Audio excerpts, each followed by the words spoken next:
Principal secretary కవిత రాణ madam, director education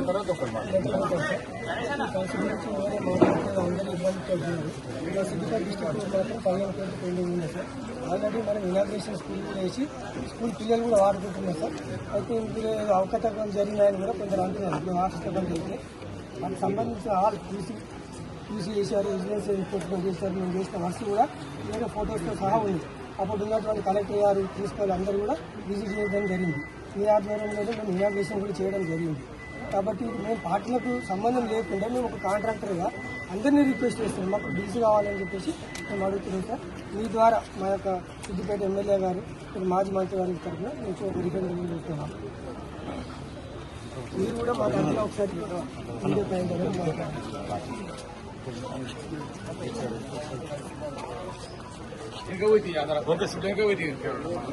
mega company వేసింది, పెద్ద పెద్ద కంపెనీలు. లాస్ట్ టైం 200 కోట్లు రిలీజ్ చేస్తే 200 కోట్లు మెగా కంపెనీకి రిలీజ్ చేసింది సార్. ఓన్లీ సిద్దిపేట డిస్ట్రిక్ట్ లో లాస్ట్ టైం 20 కోట్లు ఉండే సార్. ఇప్పుడు ఓన్లీ మేము రిపేర్ వర్క్ చేసిన వాళ్ళకి 16 కోట్లు ఉన్నాయి. మిగతా పేమెంట్ మెగా వాళ్ళకి చేసింది సార్. బడా కంపెనీలకు పేమెంట్ చేయడం గవర్నమెంట్, మామూలు చిన్న స్థాయి కాంట్రాక్టర్లు, చిన్న చిన్న పిల్లలు, మా పరిస్థితి చాలా అధ్వానం సార్. ఈ పెద్ద మనిషి ఉంది సార్, ఎక్కడి నుంచి వచ్చిండు. మేమన్నా కొద్దిగా కాంట్రాక్టర్ విషయంలో తెలుసు, ఆయన చైర్మన్ ఏదో అయి ఉండి కూడా పనిచేసింది సార్. ఆయన ఇంత దూరం ఎక్కడి నుంచో ఇక్కడికి వచ్చింది సార్. తాండూరు సార్, కోడంగల్ కు సార్ 3 కిలోమీటర్లు ఆయన ఉన్న విలేజ్ మా తిమ్మైపల్లి యాలాల మండలం సార్. మరి కోడంగల్ ఏరియా మొత్తం ఇచ్చింది సార్. మన ఊరు కోడంగల్ కు ఒకటి మాకు ముఖ్యమంత్రి ఉంటాడా, మాకు కూడా మాకు ముఖ్యమంత్రి ఉండి కూడా మా పక్కనే ఇచ్చిండు, మా జిల్లాలో ఇచ్చిండు, ఆయన ఏరియాలో ఇచ్చిండు, మాకు ఇయ్యలేదంటే ఎట్లా సార్? మాతో ఉండరు 15 మంది లేదు మండలం.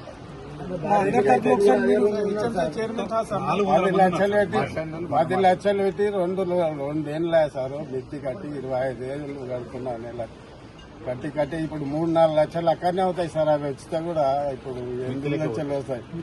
8 లక్షలు వస్తే మేము 3 లక్షలు మిత్తిలకే అవుతాయి, మిత్తులకే అవుతాయి. బయట తెచ్చి కట్టినా चेयरमैन था सर मैं, मेरे प्रेशर डाल के ऑफिसर ने प्रेशर डाल के मेरे काम करो बोल कराए सर. आज मैं खर्चा लाके वहां से यहाँ से मिट्टी से लाके आज मैं खर्चा लाके काम करा सर. आज मेरा बच्चा अब्राड जाने के लिए पैसे नहीं है सर. इतना 29 लाख आना है सर मेरे को. आप लोगों की मोहब्बत में, आप लोगों की TRS की मोहब्बत में हम लोग काम करें सर. लेकिन ये हमारे ऊपर हमारे दुश्मनी रखे, हम TRS वाले हैं नो बोल के काम, ये बिल नहीं देना, ये इंसाफ नहीं है साहब. ये आप लोग इंसाफ करना సిద్దిపేటలో కూడా కాంగ్రెస్ చేరిన వాళ్ళకి మన పేమెంట్ వచ్చింది. 8 నెలలకి నేను పేమెంట్ ఇచ్చేసారు. నేను పోయి అడిగితే మీకు కాంగ్రెస్ చేరు కొంతమంది ఇస్తామని చెప్పి ఆయన చెప్పారు. నేను సపోర్ట్ సార్ ఇంతకుముందు మాజీ సర్పంచ్ సార్ మాకు ఇప్పుడు మా అప్పులు కట్టలేక వాళ్ళు మాకు అప్పించిన వాళ్ళు మా ఇంటికి వస్తే మేము ఇల్లు వదిలి వేరే చోట పోయి కూర్చునేవాల్సి వచ్చింది సార్. ఆ బాధ మేము వర్క్ చేయనప్పుడు మాకు రావాలి సార్. వర్క్ చేసినాం, ఆ వర్క్ చేస్తుంటే ఆ వర్క్ వెరిఫికేషన్ చేయమని సార్. మేము కాదన్నకు వచ్చినాం కదా, మీరు TRS ప్రభుత్వం చేసిందని దానికి చూపడం ఏంటి సార్? చూపి TRS ప్రభుత్వం చేసిన, మా కాంగ్రెస్ ప్రభుత్వం చేసిన, ఏ ప్రభుత్వం వచ్చు TRS ప్రభుత్వం చేసిన వర్క్ అన్ని వాడుకుంటావు. మరి మన గురువు మన మరి ఎందుకు దానికి పేమెంట్ చేయకొచ్చింది సార్? ఏ కలెక్టర్ అంటే మాకు తెలియదు, బై సీఎం నడుకుంది అంటారు. ప్రతి ఒక్కరు సీఎం అడగమంటారు సార్. మరి మేము సీఎం అడగడానికి మాకు పర్మిషన్ లేదు కదా సార్. ఎవరన్నా పర్మిషన్ ఇప్పిస్తే సీఎం అడుగుతాం. మేము దొంగతనం చేయకొచ్చాము సార్. మేము డబ్బులు పెట్టి బాగా కట్టుకోలేక బయటకు పోతున్నాం సార్. ఇల్లు ఇడిచి పోతున్నాం, మా భార్యలతో చెప్పాల్సి వస్తున్నది. పేమెంట్ లేదనుకుంటే రిపేర్. ఇంతకుముందు గవర్నమెంట్ చేయని వర్క్స్ కొన్ని పేమెంట్స్ వస్తలేవు అని చెప్తే కూడా మెడ మీద కత్తి పెట్టి ఖచ్చితంగా చేయాలని చెప్పేసి కలెక్టర్ ఫోన్ చేసిండు. సర్పంచ్ మీరు ఎవరు ముందుకు రాకుండా కూడా మాకు చేయాలంటే మేము చేసినాం. చేసిన తర్వాత ఇప్పుడు ఇప్పటికి 3 ఇయర్స్ అవుతున్నది. ఎవరు పోయినా కలెక్టర్ ఆఫీస్కు అక్కడ ఎక్కడ తిరిగి అంత లాస్ట్ ఫైనల్ గా మీ దగ్గరికి మేము నాలుకెళ్ళి కూడా వచ్చినాం. దీని మీద మీరు కూడా గట్టిగా మాట్లాడి అందరికి సపోర్ట్ చేయాలి. 2 విషయాలు మీరు చెప్పినట్టు ఇప్పుడు అసెంబ్లీ స్టార్ట్ అయింది. తప్పకుండా చాలా గట్టిగా మీ పక్షాన నేను మాట్లాడతాను, మీ ఆవేదన కూడా చెప్తాను. 2 రకాలుగా ప్రయత్నం చేద్దాం. మీరు ఒప్పుకుంటే నేను అసెంబ్లీలో మాట్లాడతా, ఫైనాన్స్ మినిస్టర్ని కూడా కలిసి కూడా మీ కాయిదాన్ని లెటర్ పెట్టి ఆయనకి ఇచ్చి గట్టిగా మాట్లాడతాను. అది నేను చేయవలసిన ప్రయత్నం అసెంబ్లీలో మాట్లాడటము, బయట మాట్లాడటము, ఆ ఫైనాన్స్ మినిస్టర్ బట్టి విక్రమార్కని కలిసి మాట్లాడటం, 3 రకాలుగా నేను ప్రయత్నం చేస్తాను. అది నా మాట విని అది నేను చేసేది చేస్తాను. వేరే చూస్తే 2-3 రోజులు ఎప్పుడు అసెంబ్లీ స్టార్ట్ అయితే అప్పుడు చేస్తాను.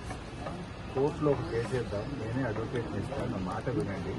దీని ప్రయత్నం దీనికే చేద్దాం, దాని ప్రయత్నం దానికే చేద్దాం. 2 రకాలుగా ప్రయత్నం చేద్దాం. ఇచ్చానంటే అంటే లొల్లే లేదు, ఇవ్వకపోతే అదన్నే ఉంటుంది. ఇది ఇస్తారేమో అని చూడవచ్చు. 2 ఏళ్ళు అది అయితలేదు, ఇది పోతలేదు. ఈ గతంలో కాంగ్రెస్ ప్రభుత్వం పడిపోయి బీఆర్ఎస్ వచ్చింది. అప్పుడు మేము ఇది కాంగ్రెస్ ప్రభుత్వంలో అయిన పని అని మేము ఆపలేదు. అట్లా ఎన్నో రకాలుగా వ్యవసాయానికి సంబంధించిన వడగళ్ల వాన నష్టం కానీ, లేకపోతే ఆరోగ్యశ్రీ కానీ, 108 కానీ, తర్వాత కాంట్రాక్ట్ బిల్స్ కానీ, తర్వాత ఫీజు రియంబర్స్మెంట్, కాలేజీల పిల్లల పైసలు కానీ, కాంగ్రెస్ ప్రభుత్వం బకాయి పెట్టిపోతే ప్రభుత్వం అనేది ఒక నిరంతర ప్రక్రియ. ప్రభుత్వానికి పార్టీలు ఉండవు. సో మేము ఆ రోజు కాంగ్రెస్ నుంచి మనం వచ్చినాం. వస్తే మరి అన్ని మనం ఇచ్చినాం, అన్ని కూడా అదే పద్ధతిలో కొనసాగినాయి. ఆ రోజు ఎక్కడ కూడా ఇది కాంగ్రెస్ ప్రభుత్వ హయాంలో జరిగిన పని అని మేము ఆపలేదు. కానీ వీడు ఒక చిల్లర వేషం వేస్తూ అనవసరంగా మిమ్మల్ని ఇబ్బంది పెట్టే ప్రయత్నం చేస్తున్నాడు. ఇది మంచి పద్ధతి కాదు. అయితే ఈ విషయాన్ని నేను శాసనసభలో గట్టిగా ఎవరెత్తుతా ప్రభుత్వంతో మాట్లాడతాను. మీరు ఒక అడ్వకేట్ అప్పచెప్తే మీరు వెళ్ళి కలిసి ఒక కేసు కూడా వేస్తే 2 ఏళ్ల నుంచి టైం బ్యాక్. ఈ పార్టీకి ఆర్డర్ వస్తుంది, ఈ పార్టీ కోర్టుకు పోయిన వాళ్ళు కొంతమంది బిల్స్ ఇస్తున్నారు కంటెంప్ట్ చేసి. సో మనం అటు నుంచి కూడా కొంత ప్రయత్నం చేద్దాం. నేను మన బీఆర్ఎస్ లీగల్ సెల్లో అడ్వకేట్ టీం ఉంది, వాళ్ళకి అప్పచెప్తా, ఇటు మాట్లాడే ప్రయత్నం చేస్తా, కలిసి నచ్చ చెప్పుతా, ఇదివరకు కూడా చేసినా మళ్ళీ గట్టిగా చేస్తా. కానీ అది ఇది రెండు చేద్దామని నేను అనుకుంటున్నాను. మీరేం ఫీజులు కట్టాల్సిన అవసరం లేదు. వాళ్ళ లీగల్ డిపార్ట్మెంట్ ఉంటుంది. ఇట్లా ఎవరికైనా అన్యాయం జరిగిన వాళ్ళకు వాళ్ళకి సాయం చేస్తారు. కేసెస్ కొన్ని చైర్మన్ వర్క్స్ వాళ్ళు వచ్చి సంతకం పెట్టుకోమని మా ఊళ్ళో చేసేస్తారు. కాంట్రాక్టర్ వీళ్ళు ఎవరు పెద్ద కాంట్రాక్టర్లు కాదు.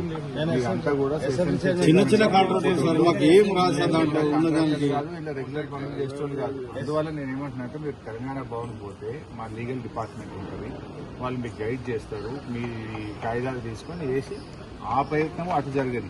ఈ ప్రయత్నము నేను మీరు చెప్పిన విధంగా మీరు చూడండి, గట్టిగా చేస్తారు. 2 రకాలుగా చాలా గట్టిగా చేస్తారు. ఈ ఊరు ఆ ఊరు లేదు, తెలంగాణ మొత్తం మాట్లాడారు.